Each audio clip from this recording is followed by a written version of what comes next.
연준에서 오늘 드디어 기준금리를 올리겠다라는 발표가 나왔습니다. 이미 여러 차례 저희가 이제 예고를 했던 부분이기 때문에 올리는 건 올리는 거구나. 이제 0.25 베이시스 포인트를 올렸다. 25 베이시스 포인트 올렸다. 이 표현이 이제 0.25% 올렸다라는 이야기인데요. 그 연준에서 금리를 정할 때 제로 금리라는 게 모든 게 다 제로가 아니고 여러 가지 상품들이 있는데 그 여러 가지 상품들이 제로에서 0.25 사이 안에 들어오게 하겠다는 것이었었고요. 요번에 이제 0.25%가 인상이 되면서 금리가 0.25에서 0.5 사이가 될 것이다. 이제 이렇게 지금 나오고 있습니다. 상품마다 조금씩은 차이가 있을 수 있다. 어쨌든 금리가 0.25% 올랐다라는 것은 2018년 이후에 처음이다라는 것이고요.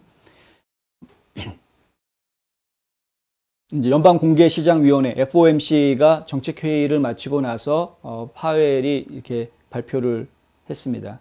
그 제롬 파웰이 지금 이제 고민이 많이 들 수밖에 없는 상황이죠. 전쟁이 지금 미국 경제에 영향을 주고 있는 상황이기 때문에 인플레이션은 올라갈 대로 올라가 있는, 물론 더 올라갈 거다라는 이야기들이 나오고 있습니다만은, 그런데 지금 시중에서 그동안의 통화량을 줄이기 위해서 테이퍼링이라는 작업을 해오지 않았습니까?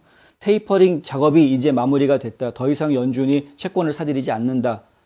이제는 금리를 올리겠다. 이렇게 지금 한 스텝 한 스텝 나아가고 있는 것인데, 그런데 통화량을 줄이겠다고 테이퍼링을 했지만, 연준은 그렇게 줄였지만, 시중에 돈 풀던 거를 줄였지만, 하지만 연방의회에서 통과시킨 것 때문에 돈은 계속 풀리거든요.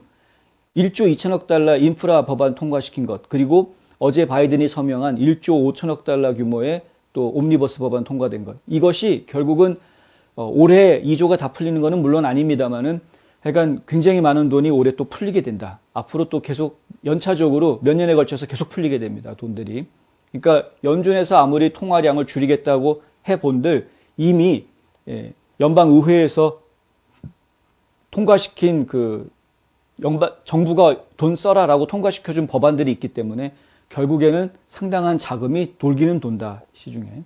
이렇게 됩니다. 결국에 연준이 과연 물가 인상률을 잡을 수 있는 그런 모멘텀이 생길 수 있나? 이게 한 가지 이제 의문이 되고 있는 상황이고요. 이제 금리만 올린다고 해서 잡히겠는가 하는 것이. 그리고 이제 또 한 가지 의문이 생기는 부분, 의문이라기보다는 그래서 연준에서 신경 써야 되는 또 다른 부분, 이제,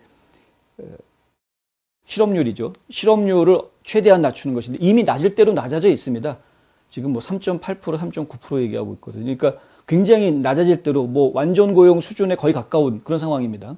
그렇기 때문에 연준이 실업률 낮은 상황에서 실업률을 더 낮추려고 하는 것은 이건 큰 의미가 없는 상황이고, 실업률이 올라가지 않게 지금 조정해야 되는 것은 있겠지만, 하지만 이제 결국에는 인플레이션이 타깃이 될 수밖에 없는 그런 상황에서 과연 가능할까? 지금 이제 저희가 사실 염려되는 부분들이 여러 가지가 있습니다. 많은 분들이 지금 상당히 고민하고 있는 시나리오 중에 하나가 뭐냐 하면은 옛날에 오일 슈커가 왔을 때 이야기입니다. 그 당시 80년대에 폴 보커라는 인물이 있었는데 당시 연준 의장이었고요. 80년대에.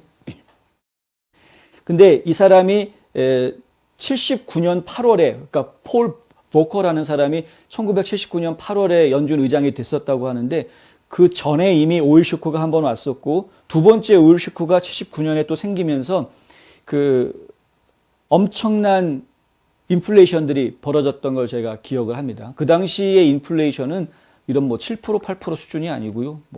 10몇 프로, 20% 이렇게까지 갔던 그런 상황이었기 때문에 10몇 프로 넘는 그런 물가 상승률 상상하기 힘든 건데 그런 상황 속에서 연준을 맡았고 이 볼커는 그 당시 연준을 이끌면서 기준 금리를 11%에서 20%까지 올립니다. 1980년 말에는 연준 기준금리가 20%가 되는, 그래서 모기지 이자가 20%가 훨씬 넘어가는 모기지 이자를 내야 되는 상황까지 갔었죠. 80년, 81년 이때까지만 해도 엄청났었던 겁니다.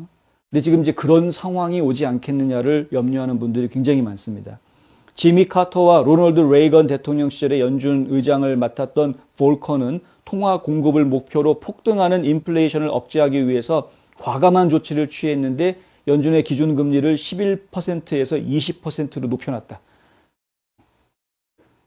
만약에 지금 0%에서 연준 금리를 10%로 높인다. 이러면 어떤 일이 벌어지겠습니까? 그럼 이제 모기지 이자는 한 14% 정도 14% 내지는 15%까지도 올라갈 수 있는 상황이 될 텐데, 그 정도의 고금리가 되게 되면은 사람들이 돈을 안 쓰고 다 은행에 돈을 집어넣는, 은행 이자 받아먹는 게 훨씬 더 나으니까 이제 그런 상황이 될 가능성이 커지죠. 채권을 산다거나 은행에 뭐 넣는다거나.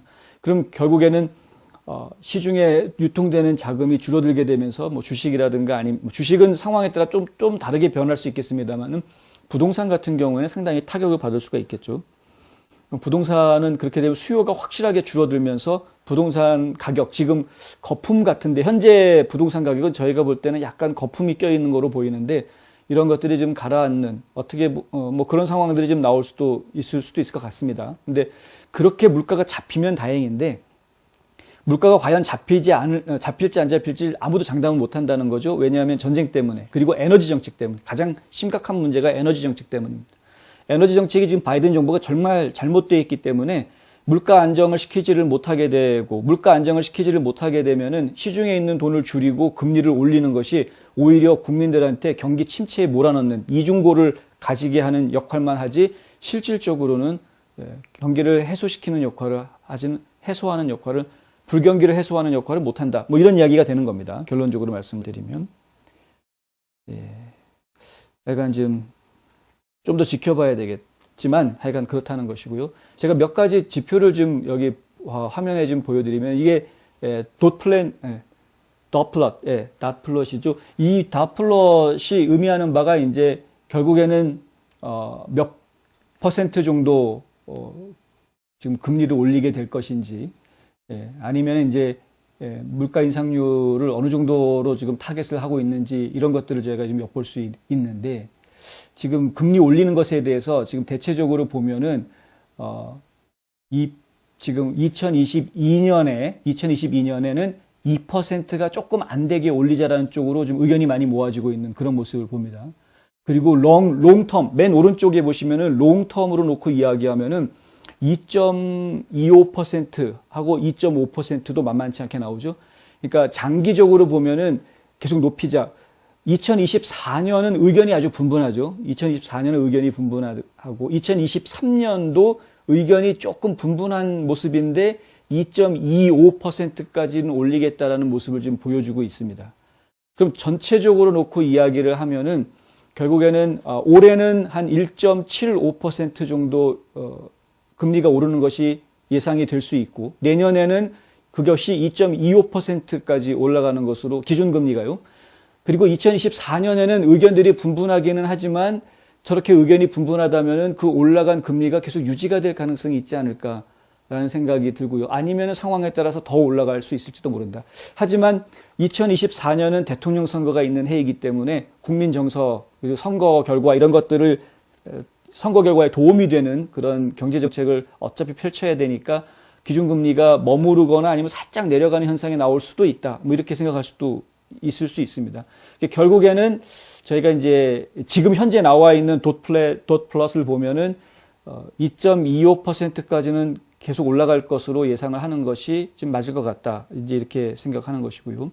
그래서 나온 이야기가 지금 한 6번 정도 추가 인상이 있을 것 같다. 올해 안에 0.25씩 6번을 하게 되면 1.5가 되고요. 그거 한 번 더 하게 되면은 이제 1.725 이렇게 되겠죠. 근데 그렇게 되나요? 1.75가 되나요? 네. 그러니까 그 1.75 정도까지는 올해 말까지 가면 그렇게 올라갈 거다. 계속 올라갈 것이다라는 이야기고요. 만약에 인플레이션이 매우 가파르게 계속 올라가게 되면 그러면은 석유값 때문에 그럴 가능성이 상당히 있어 보여서 그렇게 되면은 금리를 0.25% 올리는 게 아니라 0.5%씩 더 가파르게 올려서 올해 안에 2% 금리를 넘어가는 것도 생각해 볼 수 있는 상태다. 이런 이야기 나옵니다. 이 돋플랜도 보시면 아시겠지만 1.75 쪽에 많이 모이고는 있습니다만은 아예 2.25로 올해 안에 가자라는 사람들도 여러 명 있기 때문에 결국에는 그쪽으로 이만큼 올라갈 수도 있다. 알 수는 없다. 하여간 올라가는 건 분명하다. 예. 그런 이야기요. 주택을 구입하실 분들이 계시다면 좀 서둘러서 구입하셔야 되겠습니다. 금리가 더 올라가기 전에. 앞으로 계속 올라간다니까. 내년, 내후년까지도 계속 올라갈 수 있다라는 전망이 나오는 걸 보면은, 약간 그럴 것 같습니다.